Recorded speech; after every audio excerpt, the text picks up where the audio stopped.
WhatsApp guys, आज हम देखने वाले हैं फिर एक बार मोदी सरकार। और थंबनेल इंटरेस्टिंग था आज रखा, आया तो मोदी। हाँ। तो देखते पूरी वीडियो, चैनल में तो प्लीज सब्सक्राइब और वीडियो कर दे लाइक। मेरा बर्थडे और इसका बर्थडे भी इसको विश कर दो भाई यार। और योगी जी का भी बर्थडे देखा, दो महान पुरुष का बर्थडे है। तू पुरुष है मतलब हो 1 2 3 गो।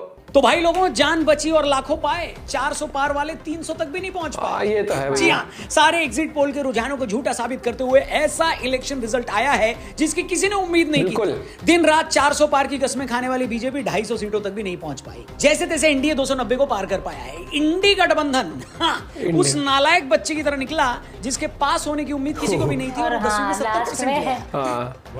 क्या सीन है। चुनावी रिजल्ट आते ही ऐसे ऐसे कांग्रेसी नेता बाइट देने टीवी पर आ गए जिनके बारे में बहुत सारे लोगों को लग रहा था कि शायद वो कोरोना की दूसरी वेव में निकल चुके।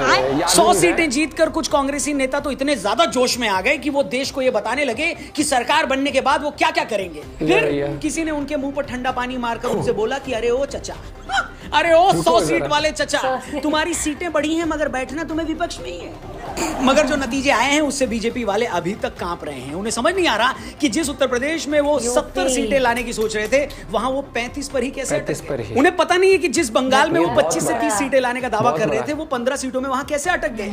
किसी को समझ में नहीं आ रहा है कि आखिर राजस्थान और हरियाणा में क्लीन स्वीप का सपना देख रही बीजेपी वहां आखिर क्लीन बोल्ड कैसे हो। तो भाई लोग, आज के इस फनतंत्र में हम इलेक्शन रिजल्ट के एक एक पहलू पर अपना 2 कौड़ी का ज्ञान देंगे और आपको बताएंगे कि आखिर बीजेपी की कुंडली में वो कौन सा राहु बैठा है जिसके चलते वो पिछली बार से इतना नीचे गिर गई। हम आपको यह भी समझाएंगे कि पिछली बार से डबल सीटें करने के बावजूद क्यों कांग्रेस के लिए अभी भी दिल्ली बहुत दूर है।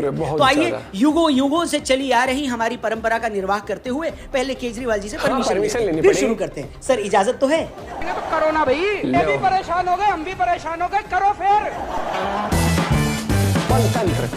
नमस्कार दोस्तों, मैं हूं रौनक और आप देख रहे हैं फन तंत्र। तो भाई लोग, लोकसभा चुनाव 2024 के नतीजे हमारे सामने आ गए हैं। बीजेपी और एनडीए मिलकर फिर से सरकार बनाने जा रही है, ये बात तय है। नरेंद्र मोदी तीसरी बार देश के प्रधानमंत्री बनने वाले हैं, ये भी पक्का है। मगर जिस तरह के नतीजों का अनुमान एग्जिट पोल में लगाया गया था, वो नतीजे उसके आसपास भी नहीं। ये नतीजे वैसे ही हैं जैसे कॉलेज की सुंदर कन्या को दूर दूर से देखकर आप सोचते हो कि वो आप पर मरती है और एक दिन बात करने पर पता चलता है कि वो आपका नाम भी नहीं जानती। इस बार के एग्जिट पोल और असल नतीजों में इतना ही गैप है। तो हुआ ये कि अपने दम पर 350 सीटें जीतने का दावा करने वाली बीजेपी की 240 सीटों के आसपास ही बैटरी डिस्चार्ज हो गई। दूसरी तरफ जिस कांग्रेस पार्टी को कोई घास भी नहीं डाल रहा था और जिन राहुल गांधी के लिए लोगों ने अपनी तरफ से बैंकॉक के एक धर्मशाला में कमरा भी बुक करवा दिया था, वही राहुल गांधी कांग्रेस के लिए छप्पर फाड़ रिजल्ट लेकर आए हैं। पिछले 2 इलेक्शन में 60 सीटों से पहले ही टें बोल जाने वाली कांग्रेस 100 सीटों के करीब पहुंच गई। जिस इंडिया अलायंस को कोई 150 सीटें नहीं दे रहा था, वो बेलगाम घोड़े की तरह 225 से पार चली गई। शाम होते होते बीजेपी को यह समझ में आ गया कि अगर यूपी की तरह 1-2 स्टेट में और गड़बड़ हो गई होती तो 400 सीटें आना तो दूर, खाने के बाद डकार आना भी मुश्किल हो जाता। ये बड़ी अच्छी बात है। अकेले उत्तर प्रदेश ने बीजेपी की ऐसी लुटिया डुबोई है कि बीजेपी अपने दम पर सत्ता में आने से चूक गई। जिस उत्तर प्रदेश में बीजेपी वाले इस बार 70 पार जाने की डंके पीट रहे थे, वहां सपाइयों के हाथों उनकी ऐसी पिटाई हुई है कि वो 35 के आसपास ही क्या हो गए राहुल जी, खत्म। वो तो भला हो उड़ीसा जैसे स्टेट का, जहां पर बीजेपी पहले से 8-10 सीटें ज्यादा ले आई। वो तो भला हो एमपी और गुजरात का, जहां बीजेपी क्लीन स्वीप कर गई। वरना तो यूपी से लेकर महाराष्ट्र तक और राजस्थान से लेकर बंगाल तक जनता ने उससे जो बेवफाई दिखाई है, उसमें उसकी सरकार भी जा सकती थी। तो इससे पहले कि हम डिटेल में जाएं कि आखिर बीजेपी से कहां चूक हुई जो इस बार उसे इतना नुकसान उठाना पड़ा और इस जीत में भी इंडी गठबंधन के लिए क्या सबक छिपे हैं, उससे पहले आपकी इन राज्यों में चूकी बीजेपी। देखिए, बीजेपी अगर पिछली बार से 50-60 सीटें कम लाई हैं तो इसके गणित को समझने के लिए आपको कोई मैथ की ट्यूशन लेने की जरूरत नहीं है। मोटे तौर पर यूपी, राजस्थान, बंगाल और महाराष्ट्र में बीजेपी के खराब परफॉर्मेंस ने उसका कूड़ा कर दिया। पिछली बार की 62 सीटों के मुकाबले बीजेपी इस बार अगर यूपी में 25-30 सीटें कम लाई हैं तो इसके कारण सामने आए हैं। बीजेपी ने ऐसे ऐसे कैंडिडेट को मैदान में उतारा जिन्हें जनता तो क्या उनके घर वाले भी पसंद नहीं करते थे। इसके अलावा बीजेपी के 400 पार के नारे पर विपक्ष ने यह माहौल बनाया कि अगर बीजेपी को 400 सीटें मिल गई तो मोदी जी संविधान बदल देंगे, आरक्षण खत्म कर देंगे और तो और मोदी जी तो आपके तंदूर से आपकी रोटी भी चुरा ले जाएंगे। और इन सब से ओबीसी और एससी में डर का माहौल बनाया गया और बड़े लेवल पर बीजेपी के खिलाफ वोट पड़े। इसके अलावा समाजवादी पार्टी ने टिकट देने में काफी समझदारी दिखाई। मायावती ने ऐसे कैंडिडेट उतारे जिन्होंने आखिर में बीजेपी के ही वोट काटे। साथ ही पेपर लीक और अग्निवीर जैसी योजनाओं से भी जो यंगस्टर्स थे वो बीजेपी से नाराज दिखाई दिए। इसी तरह राजस्थान में भी बीजेपी ने जहां पिछली बार 25 में 25 सीटें जीती थी, इस बार वो सिर्फ 14 सीटें जीत पाई। यूपी की तरह यहाँ भी गलत टिकट वितरण, ज्यादातर जगह तो गलत कैंडिडेट की वजह से लोकल समीकरण बिगड़े और बीजेपी को हार झेलनी पड़ी। शेखावटी रीजन में जाटों की नाराजगी, SC/ST वोट का बीजेपी के खिलाफ जाना, ये बड़ा फैक्टर साबित हुआ। महाराष्ट्र में पिछली बार बीजेपी और शिवसेना मिलकर लड़े तो उन्होंने महाराष्ट्र के 48 में से 41 सीटें जीती थी, लेकिन इस बार एकनाथ शिंदे गुट की शिवसेना और अजीत पवार की एनसीपी के साथ जाने का बीजेपी के डिसीजन को जनता ने ठेंगा दिखाया और बीजेपी को महाराष्ट्र में 20 सीटों के करीब नुकसान उठाना पड़ा। लेकिन बीजेपी के लिए सबसे सरप्राइज हार हो गई बंगाल से। पार्टी को उम्मीद थी कि वो लास्ट टाइम की अपनी 18 सीटों की जो टैली थी उसको इंप्रूव करेगी, लेकिन इस बार बंगाल में वो 10-1 सीटों के आसपास ही सिमट गई। कुल मिलाकर इन 4 स्टेट में जो लॉस हुआ, बीजेपी उसे ओडिशा जैसे स्टेट में मिले 10 सीटों के गेन से भर नहीं पाई। मगर जैसा कि हमने आपको बताया, गुजरात, MP, बिहार, छत्तीसगढ़, दिल्ली, उत्तराखंड और हिमाचल जैसे राज्य ने 2019 की तरह इस बार भी बीजेपी की झोली भर भर कर सीटें दी, जिसके चलते बीजेपी 240 सीटों का आंकड़ा पार कर गई और टीडीपी, जेडीयू और एलजेपी के अच्छे परफॉर्मेंस की वजह से एनडीए बड़े आराम से 272 के मैजिक फिगर को पार कर गई। सहयोगी भी अगर बीजेपी की तरह बिछ गए होते तो बीजेपी का रायता फैल सकता था। कांग्रेस के लिए संदेश। अब सवाल यह है कि इस इलेक्शन रिजल्ट में कांग्रेस और इंडी गठबंधन वालों के लिए मैसेज क्या है। अब आप इसको ना 2 तरीके से देख सकते हो। देखने का नजरिया एक ये है कि जो कांग्रेस पार्टी पिछली बार 55 सीटों के आसपास जीती थी, इस बार वो 100 को टच कर गई। आखिरी बार कांग्रेस ने जब 100 सीटें जीती थी तब ऋषभ पंत पापा की साइकिल पर बैठकर स्कूल जाते थे और अमूल का 1 लीटर दूध 10 रुपए का आया करता था उस टाइम। इसलिए उनका खुश होना तो बनता है। जो यूपीए पिछली बार 130 सीटें जीत पाई थी, अगर इस बार वो 230 सीटें जीत गई है तो उनका तो भैया कांच पर नाचना बनता है। मगर अब मैं जो कहने वाला हूं वो बीजेपी और कांग्रेस दोनों के सपोर्टर्स एकदम ध्यान से सुनेगा, ठीक है।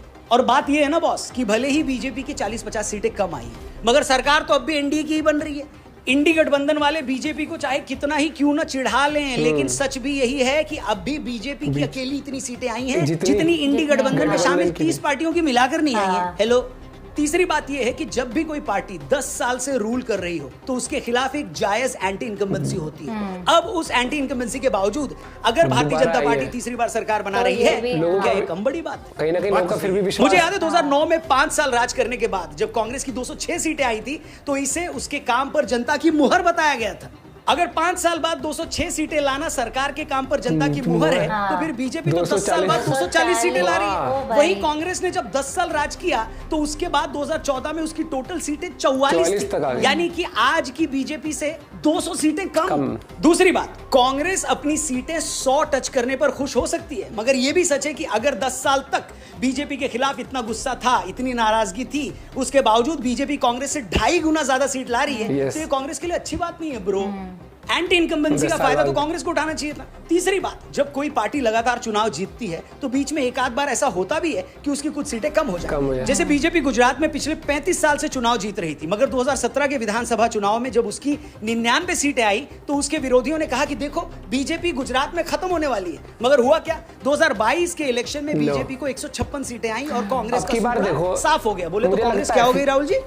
खत्म। ये उसी तरह है जैसे क्रिकेट के मैच में होता है। अगर आप कुछ मैच आसानी से जीतते हैं, कुछ मैच में फाइट होती है, मगर आखिर में मैटर यही करता है कि जीता कौन। तो भाई सच्चाई यही है कि जीती तो इस बार भी बीजेपी ही है। कांग्रेस को भले ही 100 सीटें मिली, इंडी गठबंधन भले ही 225 को टच कर पाया, इससे उन्हें एनर्जी भी मिलेगी, लेकिन ये भी सच है कि क्रिकेट मैच की तरह अगले चुनाव में उन्हें भी फिर से 0 से स्टार्ट करना पड़ेगा। और जहां तक बीजेपी की पॉलिटिक्स का सवाल है, एक बात के लिए तो उनकी तारीफ करनी पड़ेगी कि वो अपनी गलतियों से सीखते बहुत जल्दी। बीजेपी सरकार को ये सीखना ही पड़ेगा कि जनता को ये बात पसंद नहीं आई कि आपने किसी से भी गठबंधन कर लिया, दूसरी पार्टियों से आए लोगों को टिकट दे दिया। बीजेपी को यह भी समझना होगा कि जब आपको अपनी वेलफेयर स्कीम पर भरोसा है, आपको अपने टॉप लीडर पर भरोसा है, तो फिर बाकी की चालाकियों से बचना चाहिए। तो बस एक बार फिर से जो जीते हैं उनको भी बधाई और जो अच्छे से लड़े उनको भी बधाई। मगर ये अफवाह कौन फैला रहा है कि हारे जीते चाहे कोई भी, आखिर में सरकार नीतीश कुमार की बनती है। हमारा सारा विश्लेषण ठीक है, बस ये ना पता लगे कि रात को नीतीश जी की अंतरात्मा ने उन्हें कुछ और समझा दिया और सुबह झोला उठाकर वो किसी और गठबंधन में चले गए। इसलिए मेरा एनडीए और इंडी गठबंधन के नेताओं से यही अनुरोध है कि भाई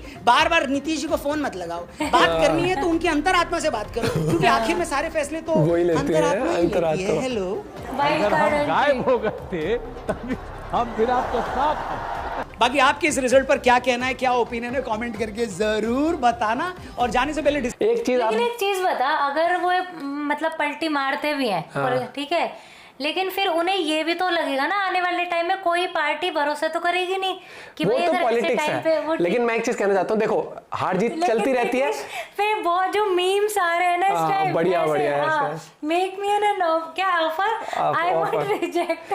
सीधी बात सुनो, बकवास। जैसे क्रिकेट मैच में हमेशा मैटर करता है कि एंड रिजल्ट क्या होता है, कौन जीत रहा है, वैसे ये चीज है। लेकिन हाँ, बहुत सारी चीजें जो बीजेपी को इस साल अब की बार सीखने को मिलेगी इलेक्शन से कि क्या मुद्दे हैं जिनको, यूपी वाला छोटी चीज नहीं है, बहुत बड़ा मुझे झटका कहीं ना है वो। कहीं सबसे बड़ा झटका यूपी का लगता है। और एक और चीज कि इनको सोशल मीडिया पे वर्क करने की जरूरत है। इन्होंने सोशल मीडिया पे बिल्कुल प्रचार नहीं करा, कौन से मतलब जबकि कितनी पुरानी कांग्रेस हो गया, इंडिया अलायंस, आप अगर फेसबुक खोलोगे ना, हर दूसरी तीसरी पोस्ट इंडिया अलायंस, लेकिन इस चीज स्ट्रेटेजी उन्होंने बहुत बढ़िया लगाई थी सोशल मीडिया पे हर जगह। जो वो है ना, जो फर्स्ट टाइम वोटर है, फर्स्ट टाइम वोटर कौन है? Young first time generation। Voter वो नहीं है जो न्यूज चैनल खोलेगा, first time voter social media खोलेगा वाला है।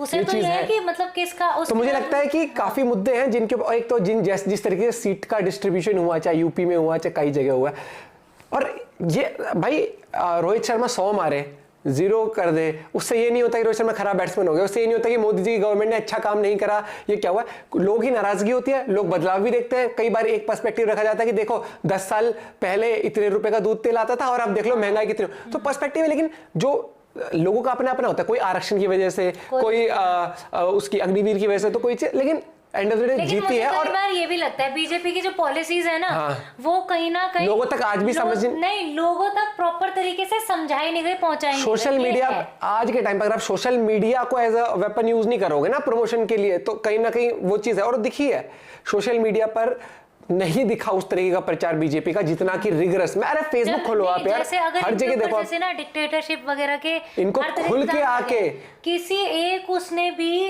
मतलब उस तरीके से इनको वो नहीं काउंटर नहीं किया। कहीं ना कहीं वो ओवर कॉन्फिडेंस भी कह सकते हो आप, वो चीज, ये चीज है। लेकिन आज भी अगर आप देखते हो तो बीजेपी इतनी स्ट्रांग है कि बाकी अलायंस भी उसको बीट नहीं कर पाया। अलायंस में लोग कितनी पार्टीज थी, कितनी, हाँ, लेकिन कहीं ना कहीं जो ओपोजिशन है उसने भी एक बेटर कमबैक किया है लास्ट टाइम से।